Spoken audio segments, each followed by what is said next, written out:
नमस्कार, स्वागत करते हैं आप सभी का एजुकेशन की 86 में और रुख करते हैं बिहार की तरफ।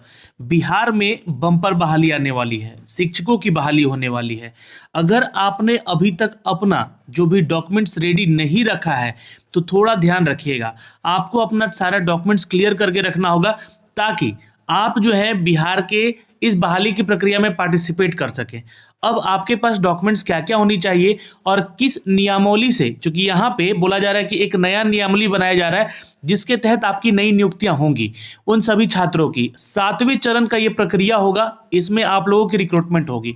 तो पहली चीज आपको बता दें कि अभी जो बिहार एसटीईटी 2019 हुआ था, जी हाँ, उसके भी छात्र इसमें पार्टिसिपेट करेंगे क्योंकि उनका भी क्लियर है यहाँ पे और वो 7वें चरण के इस शिक्षक भर्ती में पार्टिसिपेट करेंगे। क्या 2022 या 2023 या फिर 2020-21 वाले छात्र जिन्होंने एसटीईटी नहीं दे पाए थे वो भी पार्टिसिपेट कर पाएंगे? बिल्कुल। यहाँ पे एसटीईटी अगर आपके पास नहीं है बिहार वाला, तो आपने अगर सीटेट भी दिया है और इसके अलावा जो भी डॉक्यूमेंट जैसे कि ग्रेजुएशन होना चाहिए, आपका बीएड होना चाहिए या डीएलएड होना चाहिए, तो ये सारी क्राइटेरिया जो भी आप फुलफिल करते हैं तो आवेदन बिल्कुल कीजिएगा, इस बहाली की प्रक्रिया में पार्टिसिपेट करेंगे। नया नियमावली क्या है इसके बारे में आज फिर हम चर्चा करेंगे और आज का न्यूज अपडेट क्या आया है इस बहाली की प्रक्रिया को लेकर वो भी हम आपको जानकारी देंगे। इसके अलावा शारीरिक शिक्षकों की भी बहाली यहाँ पे 6020 पदों की होने वाली है। तो ये अब अपडेट आने शुरू हो गए हैं नई बहाली की प्रक्रियाओं को लेकर। देखिए 2025 में यहाँ पे इलेक्शन है और ये 2 साल तो प्रक्रिया चलेगी इनकी बहाली की, नियुक्ति की और जो भी नियमावली नए बन रहे हैं आने को लेकर। और यहाँ पे जो प्रक्रिया होंगी उसमें आपके ज्वाइनिंग तक का जो है सेशन 2025 तक जाएगा, यानी कि इलेक्शन का ही ये पूरा का पूरा शेड्यूल है, समझिएगा। तो इलेक्शन आ रहे हैं इसलिए यहाँ पे वैकेंसीज भी ये होने वाली है और चूंकि 1-2 हज़ार नहीं 2,25,000 के आसपास की वैकेंसीज यहाँ पे ली जाएगी। तो चलिए अब इनके बारे में हम आपको सारी जानकारी देते हैं, इस वीडियो को ध्यान से देखिएगा। अगर कोई आपके डाउट है तो कमेंट सेक्शन में कमेंट करके भी जरूर पूछ लीजिएगा। बिहार में दरोगा बहाली की प्रक्रियाओं को लेकर अगर जो भी छात्र बिहार दरोगा की तैयारी करना चाहते हैं तो आप हमारे साथ जुड़िए हमारे बैच नंबर 1 में, जहां पे इन 6 पुस्तकों की लिस्ट जो दी गई है आपको, इस पुस्तकों के साथ साथ जो है हम आपकी प्रक्रिया शुरू करेंगे, यानी कि इनसे क्यूजेज वगैरह आपको करवाए जाएंगे। ये क्यूजेज जो है आपको बता दें कि लूसेंट सब्जेक्टिव, लूसेंट ऑब्जेक्टिव, एडुटेरिया का ये 5000 का प्रश्नोत्तर और एनसीईआरटी सार संग्रह के पेज वाइज जो कि आपको क्वेश्चन करवाए जाएंगे। साथ ही साथ साइंस के भी क्वेश्चन आपको अपडेट किए जाएंगे। करेंट अफेयर की बात करें तो यहाँ पे दोस्तों वार्षिकांक करेंट अफेयर है जो कि आपको अपडेट किया जा रहा है।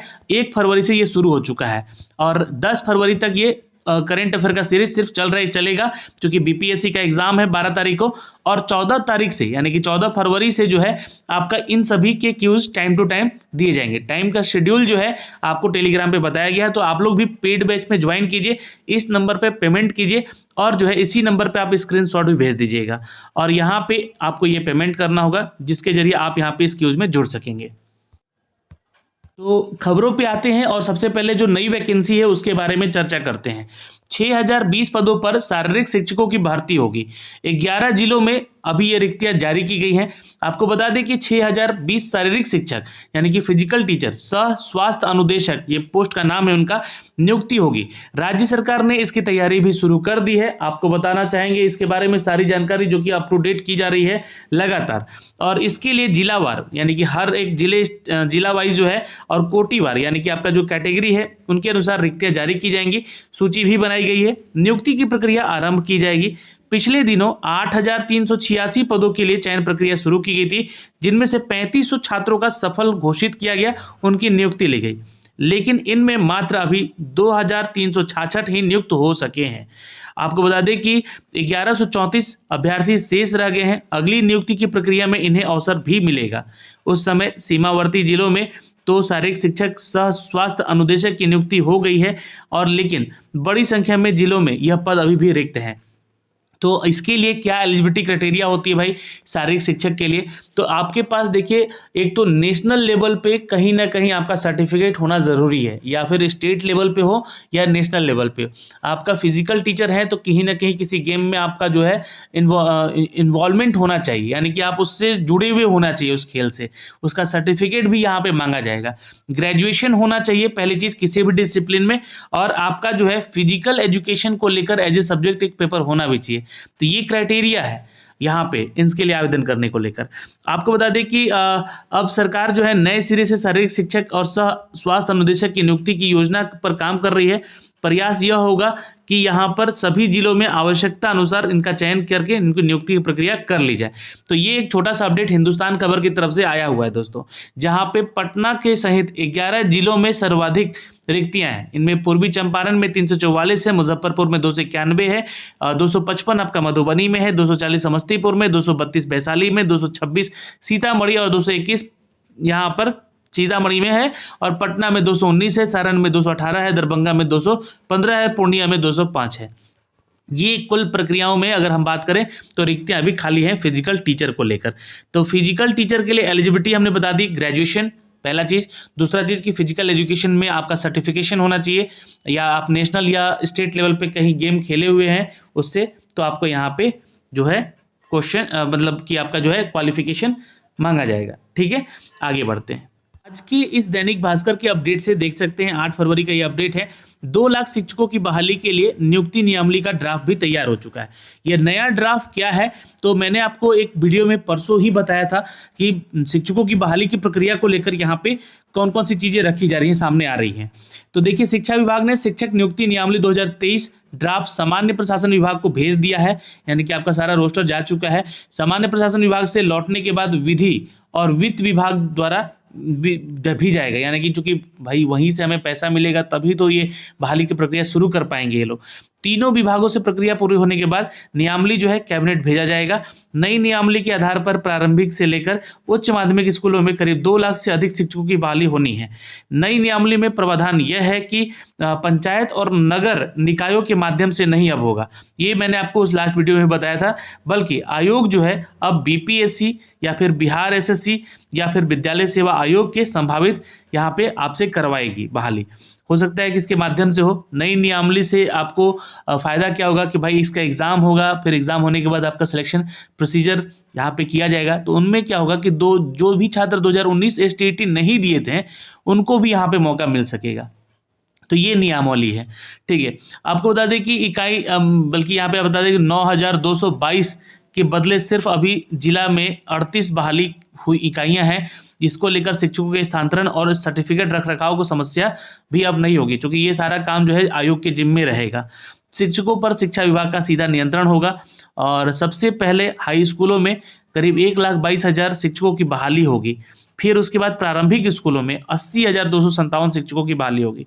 तो इसमें पार्टिसिपेट कर पाएंगे जो छात्र एसटीईटी 2019 दिए हैं, या फिर अभी एसटीईटी 2022 दे रहे हैं कॉमर्स वाले छात्र, है ना, उनके भी शामिल किया जाएगा। इसके अलावा और भी छात्र जैसे कि आप हैं, अगर ये दोनों परीक्षा नहीं दे पाए हैं तो आप लोग के लिए एक एग्जाम होगा, चूंकि वो एग्जाम जो है अब आयोग के जिम्मे होगा। ठीक है, तो आयोग यहाँ पे एग्जाम ले सकता है, लेकिन क्वालिफिकेशन आपके पास होना चाहिए। यहाँ ग्रेजुएशन होना चाहिए, बैचलर डिग्री होना चाहिए, चाहे आप बीए हो या बीएससी हो या बीटेक हो, है ना, ये ध्यान रखिएगा। साथ में आपका जो है सर्टिफिकेट होना चाहिए बीएड का, है ना, या डीएलएड का। तो ये सब सर्टिफिकेशन आपका होना चाहिए। और कोई एक एग्जाम जैसे योग्यता में देखा जाए तो उनके अंकों के आधार पर ही आपका चयन किया जाएगा। मेधा सूची यहाँ पे तैयार की जाएगी और चयनित करके शिक्षा विभाग को अनुशंसा भी दी जाएगी। इसके बाद चयनित अभ्यर्थियों को स्कूल आवंटित किया जाएगा। तो ये प्रक्रिया है। आपके पास योग्यता में बीएड या डीएलएड सहित शैक्षणिक योग्यताएं भी होनी चाहिए, तो उसके आधार पर भी आपका अंक जांचा जाएगा और आपका चयन किया जाएगा। तो ये नया नियमावली है, और इसको लेकर हमने देखिए एक आपको अपडेट भी दिया था, मैं आपको दिखला देता हूँ यहाँ पे। ये देखिए, ये है आखिर क्यों पड़ी नई नियुक्ति की नियमावली की जरूरत यहाँ पे। तो पहला चीज कि देखिए 2005 से 2015 तक बहाली में जो बहुत सारी गड़बड़ियां हुई हैं। अभी तक 80,000 से अधिक शिक्षकों का सर्टिफिकेट जांच के मामले में निगरानी में है, यानी कि 80,000 शिक्षक ऐसे कार्यरत हैं अभी जो कि बिना सर्टिफिकेट के काम कर रहे हैं या ट्रेंड नहीं है वो। दूसरा क्या था कि इस नियमावली से अवकाश यानी स्वीकृति, वेतन भुगतान, वेतन वृद्धि, प्रोन्नति, अन्य मामलों में त्वरित निष्पादन सहूलियत मिलेगी। अभी बहुत सारे शिक्षकों का शिकायत आप सुन रहे होंगे, उनका सैलरी जो है ना 6 महीने पे, तो कभी 8 महीने पे, तो कभी 10 महीने पे मिलता है एक बार में। वो सारी चीज़ें सुधार की जाएंगी, और उनके प्रमोशन को भी लेकर यहाँ पे बातें होंगी कि यहाँ पे जो प्रमोशन होगा अब आयोग के जिम्मे होगा या एक शिक्षा विभाग के जिम्मे होगा, जो कि उसके निगरानी में सब कुछ हो पाएगा। तीसरा प्रॉब्लम ये था यहाँ पे कि पुरानी नियमावली के कारण विभिन्न नियोजन इकाई में ट्रांसफर के दिक्कत होते थे। आरक्षण रोस्टर से लेकर खाली पद की जानकारी यहाँ पे भी नहीं मिल पाती थी। तो अब यहाँ पे सब कुछ ये क्लियर होगा। जो नियमावली बन चुका है, ड्राफ्ट तैयार है, ये भेजा गया है वित्त आयोग को और यहाँ पे विधि आयोग को। अब वहाँ से क्लियर होके आएगा तो ये कैबिनेट में फिर इसकी मंजूरी मिल जाएगी। तो यहाँ पे चौथा प्रॉब्लम ये देखिएगा, पुरानी नियमावली के मात्र वेतन संरक्षण का प्रावधान था। नई नियुक्ति नियमावली में सेवा निरंतरता और वेतन संरक्षण को स्पष्ट प्रावधान भी किया जाएगा। तो ये आगे आपको बहुत इसका फायदा मिलने वाला है, ठीक है। और पांचवा यहाँ पे दिक्कत क्या था कि शिक्षकों पर कार्रवाई नहीं हो पाती थी। जो शिक्षक स्कूल आ रहे हैं, नहीं आ रहे, उनको भी सैलरी जा रही है, लेकिन अब ऐसा नहीं होगा। पंचायत राज विभाग और नगर विकास विभाग को ये शिकायत करनी होती थी, लेकिन ये पेच लगा रहता था। अब ये मामला आयोग के पास रहेगा तो आयोग इसकी शिकायत भी कर सकेगा, उन पर एक्शन भी लिया जा सकेगा। छठा, पारदर्शिता अधिक होगी। केंद्रीकृत तरीके से, यानी कि सेंट्रलाइज, जैसे कि सीटेट वगैरह से टीचरों की रिक्रूटमेंट होती है, उसी तरीके से यहाँ भी रिक्रूटमेंट होगा, सेंट्रलाइज होगा। ऑनलाइन आवेदन करके आपको एग्जाम देना होगा, सर्टिफिकेट आपका होगा, वहाँ पे आपका डॉक्यूमेंट वेरिफिकेशन करवाया जाएगा। देन फिर आपको ये बहाली में आपको रोस्टर मिल पाएगा कि आपने तैयारी जो भी आपका जो मतलब आपने रिजल्ट दिया है आपका, उसी के आधार पर आपका चयन हो पाएगा। तो ये सारी प्रक्रियाओं से उलझ रहा था अभी तक ये विभाग, तो अब यहाँ पे नए नियमावली की जरूरत पड़ी है। इससे बहुत बड़ा फर्क पड़ने वाला है। यहाँ पे पुराने से नई व्यवस्था की तरह अलग होगी। यहाँ पे देखिए, पंचायत, प्रखंड, नगर परिषद नियोजन की इकाई थी, ये हटा दिया जाएगा, क्योंकि उसमें क्या होता था कि मुखिया जो होते थे या सरपंच वगैरह जो होते थे, उनके थ्रू भी बहुत सारे लोग जॉब करते थे, उनके जान पहचान के लोग हो जाते थे।